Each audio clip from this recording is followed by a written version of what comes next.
ગુજરાત જમીન મહેસૂલ અધિનિયમમાં કલમ 135D હતી, જેનાથી કોઈ એક પ્રોપર્ટી જ્યારે બીજા કોઈ વ્યક્તિ ઉપર ટ્રાન્સફર થતી હોય ત્યારે તેમની કાચી નોંધ પાડવામાં આવતી હતી, અને કાચી નોંધનો ટાઈમ 30 દિવસનો હતો અને ત્યાર પછી એની પાકી નોંધ પાડવામાં આવતી.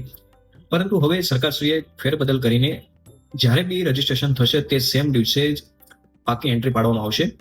સેમ ડે એન્ટ્રી તો પડશે, પણ એવા કેસમાં જ પડશે જેમને 1 વર્ષ કરતા, જે તે મિલકતમાં 1 વર્ષ કરતા વધુના સમયગાળામાં કોઈ બીજી એન્ટ્રી ન નોંધાઈ હોય તો જ એને સેમ ડે એન્ટ્રી પડશે. તેમજ બધા પાર્ટનરો, જે મિલકતમાં જેટલા બી હિસ્સેદારો હશે કે હક ધરાવતા હશે, એ લોકો બધાની સાઇન હોવી જરૂરી છે, તેવા કેસમાં થશે. તેમજ કે તેના ઉપર કોઈ પણ પ્રકારના લિટિગેશનમાં ન હોવું જોઈએ, કોઈ કેસ પેન્ડિંગ ન હોવો જોઈએ, એવા કેસમાં જ એને સેમ ડે એન્ટ્રીમાં લેવામાં આવશે.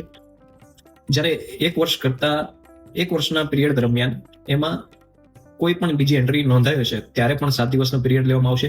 તેમજ કોઈ પાર્ટનરો કે 5 વ્યક્તિઓ હિસ્સેદાર હશે અને એમાંથી કોઈ એક વ્યક્તિને પાવર આપવામાં આવેલો છે કે અન્ય વ્યક્તિને પાવર આપવામાં આવેલો છે, એના દ્વારા કોઈ જો રજીસ્ટ્રેશન કરવામાં આવતું છે તેને પણ 7 દિવસનો પીરિયડ આપવામાં આવેલો છે. અને જ્યારે બી કોઈ ટ્રિબ્યુનલ કોર્ટ હશે કે કોર્ટનો હુકમ હશે ત્યારે તેની તરત નોંધ પાડવામાં આવશે.